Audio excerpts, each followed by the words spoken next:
Chegou um momento aonde a sociedade mundial, aonde a sociedade alternativa, a sociedade que aspira, busca, deseja muitas coisas, chegou um momento que esta humanidade da qual estamos assistindo, essa humanidade que está passando por momentos difíceis em suas vidas, essa humanidade que está sendo arrastada para todos os lados, uma sociedade que perdeu a sua identidade, uma sociedade que de repente comprou uma briga sem saber onde vai dar essa briga e nem sabe por que está nessa briga, que seria uma ofensiva contra Israel.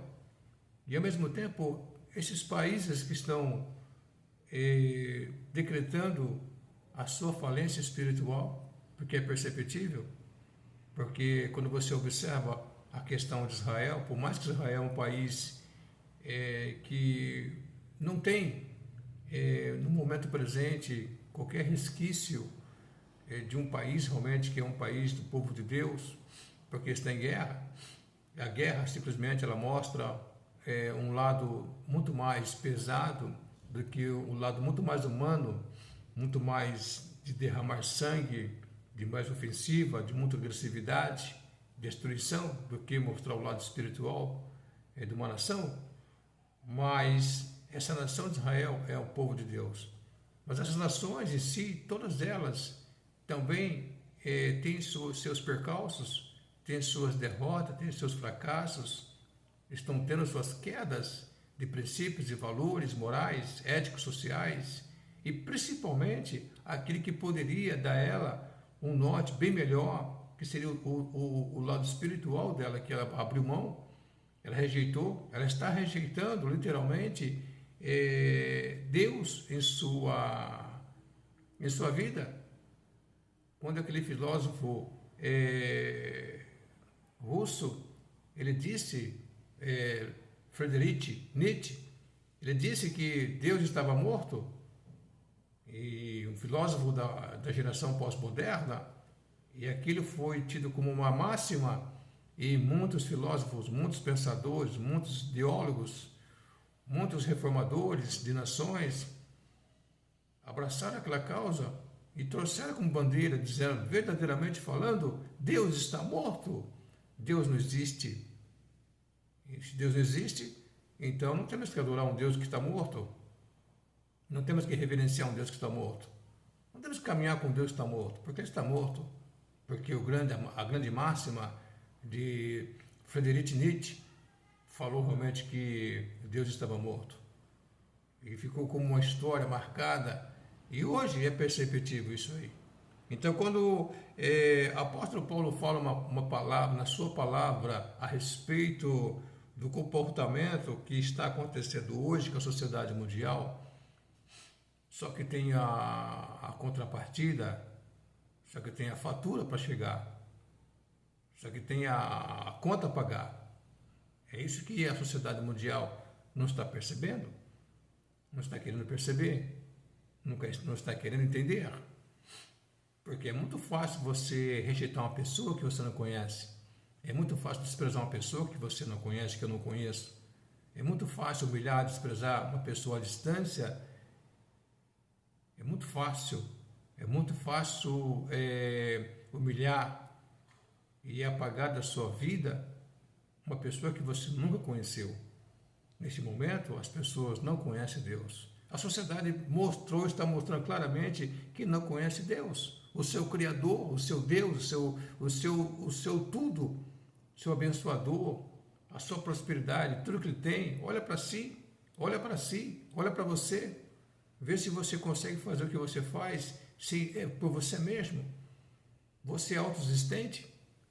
Você é autoexistente? Quando você veio ao mundo, você veio por si só? Você estabeleceu metas e regras, princípios e valores, norteou a sua vida? Você saiu de sua mãe sozinho? Você cresceu, você foi crescendo, foi se formando física e mentalmente, psicologicamente e espiritualmente falando. Você fez isso sozinho?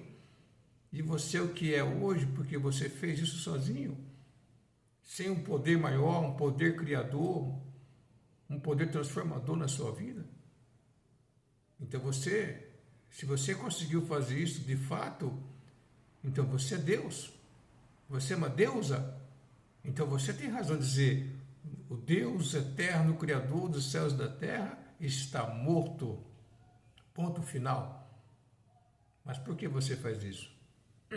Porque a humanidade tomou esse partido. A humanidade tomou esse partido muito simples. É muito simples passar para você aqui o que aconteceu com essa humanidade. E quem está por detrás dessa humanidade? A verdade tem que ser dita, compreendida, doa quem doer, aceitando ou não aceitando os fatos. Você tem que entender que se alguém está dizendo para você que você está dizendo que você comprou ideia que Deus está morto, então essa máxima não é tua, essa fala não é tua, essa proposta não é tua. Você comprou essa proposta em algum mercado, em alguma loja, em algum lugar você comprou. E você comprou, vestiu, caiu bem, está aí caminhando. Então alguém passou para você isso aí. Quem é que está por trás disso aí? Quem é que esteve por trás de Friedrich Nietzsche, de outros filósofos? Quem está por trás? Quem esteve por trás, entre outros mais filósofos, pensadores gregos, romanos, que tentaram, lá no seu passado, tentaram apagar Deus, tentaram tirar Deus da sua vida, da sua sociedade. Mas interessante, a Bíblia fala que Deus é um Deus vivo, poderoso, criou os céus e a terra. Você vai em Gênesis capítulo 1, você tem que ir lá. Você tem que ir lá, pegar a sua Bíblia, abrir sua Bíblia, Gênesis capítulo 1, versículo 1, e vai dizer lá para você. E quando você lê aquele texto, por mais que você seja o mais incrédulo, o mais ateu dos ateus, você vai ver que esse texto vai falar contigo, porque o que está em você, o teu espírito, a alma, conhece o Criador. Conhece o Criador. E quando você lê o texto lá que fala assim: no princípio Deus criou os céus e a terra. Quando você lê apenas,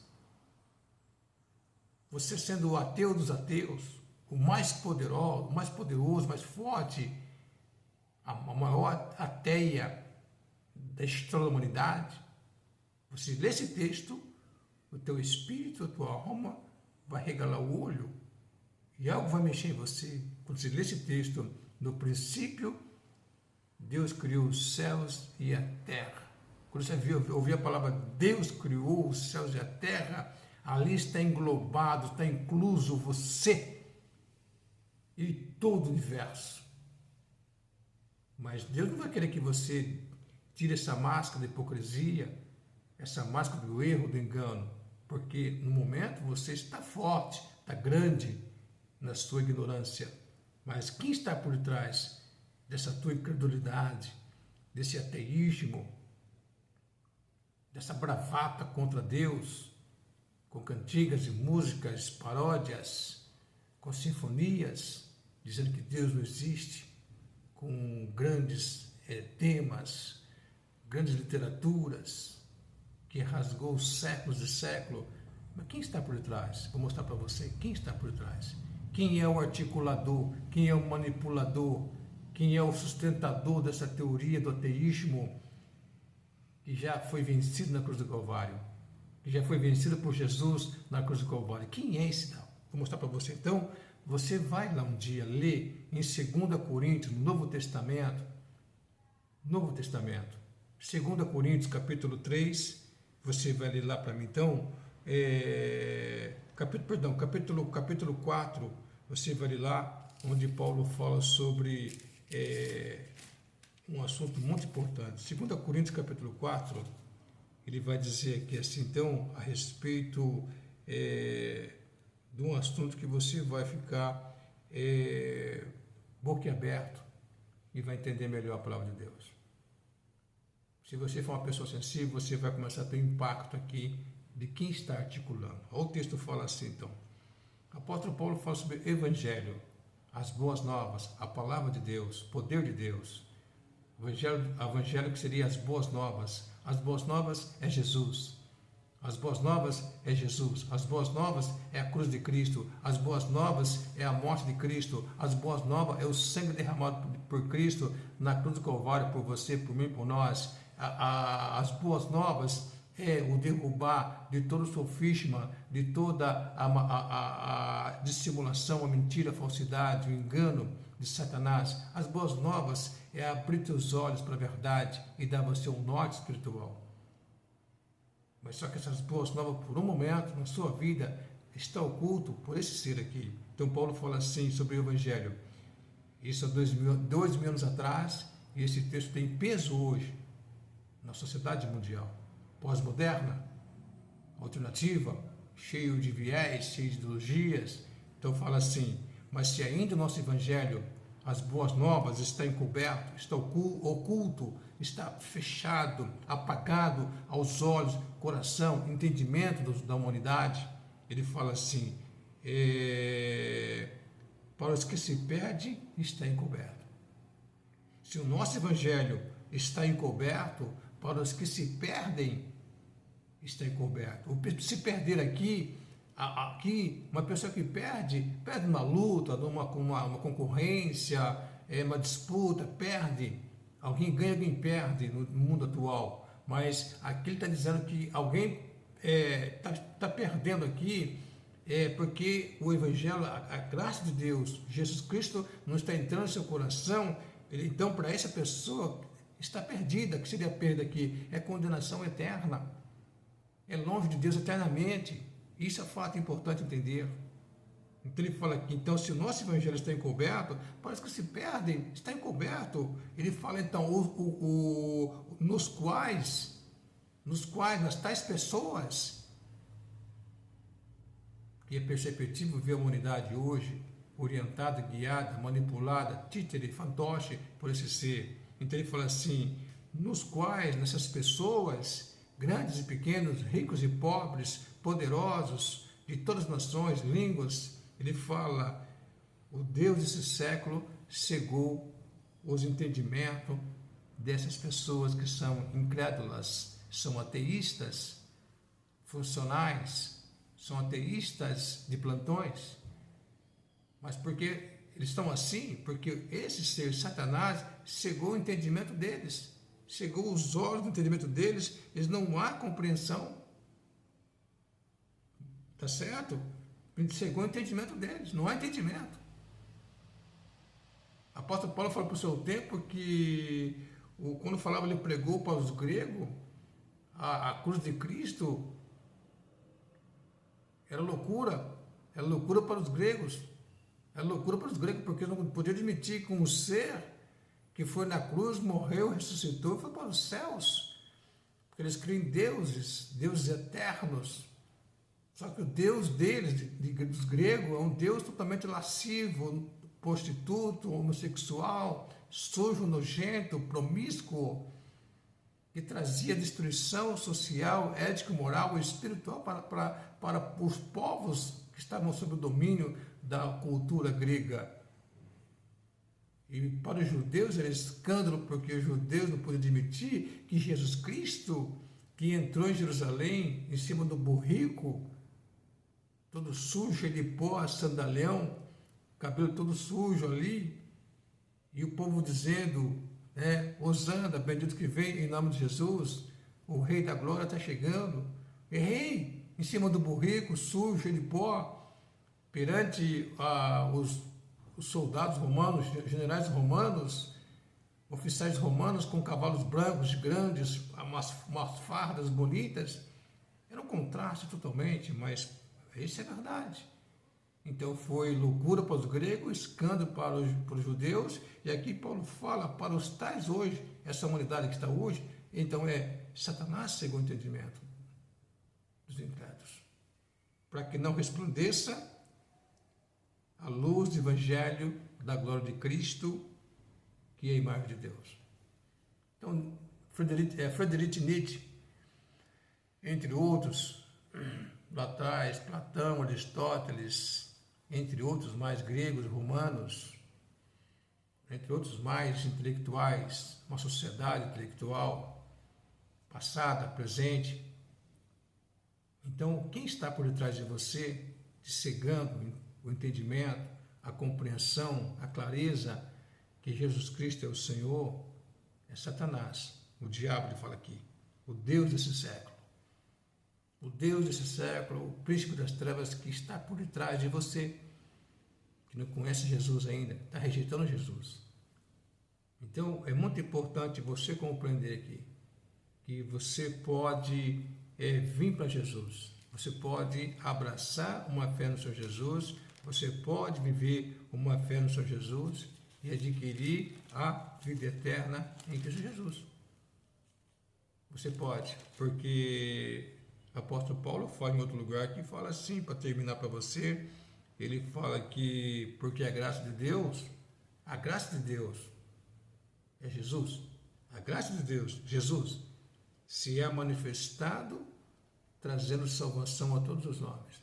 A graça de Deus, o perdão imerecido, da serra de Deus, a dádiva imerecida, a esperança imerecida, o céu imerecido, a salvação imerecida, uma nova vida nesta terra e eternamente imerecida, mas se manifestou para você, Salvador a ti, trazendo a você a salvação, ensinando a você a renunciar, a deixar de lado as impiedades, as cobiças mundanas deste mundo mau, e você possa viver neste presente mundo atual uma vida mais sóbria, mais justa, mais piedosa, e depois você possa aguardar que todos os servos de Deus, toda serva de Deus, temente a Deus, os verdadeiros servos de Deus estão aguardando a bendita manifestação da esperança e o aparecimento do Senhor Jesus Cristo, o Filho de Deus, em breve, como falo, quando a última trombeta soar. Então os crentes em Jesus Cristo serão desse mundo. Então peço a você que você possa ter uma compreensão de que você tem direito de ser ateu. Você tem direito de ser ateia. Você pode ser, porque é o livre-arbítrio, vontade própria, mas quando você tiver a oportunidade de você receber na tua presença a palavra de Deus por um pregador, uma pregadora dos céus para você, então você vai dizer para Deus se de fato ele existe ou não existe. Se de fato se Deus está morto para você ou se Deus é um Deus vivo que fala para você. Porque, termino aqui, quem pensa assim como Friedrich Nietzsche e entre outros, um dia vai cair perante o tribunal, o trono de Deus, no final das eras. Eles vão estar perante o Deus vivo. Todos os homens, mulheres, no passado, presente, futuro, que vão dizer que Deus está morto em sua vida, pelos seus atos, atitudes, comportamentos e ações, eles vão estar perante o Deus Todo-Poderoso e vão ter que dobrar o joelho e confessar esse Deus e dizer que Deus é o Todo-Poderoso, que Jesus é o Filho de Deus, Senhor Todo-Poderoso, Senhor da Glória. Então, toda essa bravata hoje, toda essa retórica, todas essas artimanhas, essas falas, deve terminar aqui, deve ter uma mudança aqui, porque na glória, perante Deus, vai ter julgamento pesado e vai ser condenado eternamente.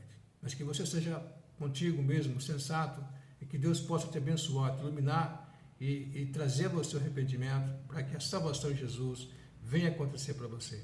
E você vai ter a vida eterna em Cristo Jesus. Porque aqui fala, porque a graça de Deus, Jesus Cristo, o Filho de Deus, se manifestou trazendo a você a salvação para você. Que você seja bem feliz de receber a salvação de Jesus Cristo.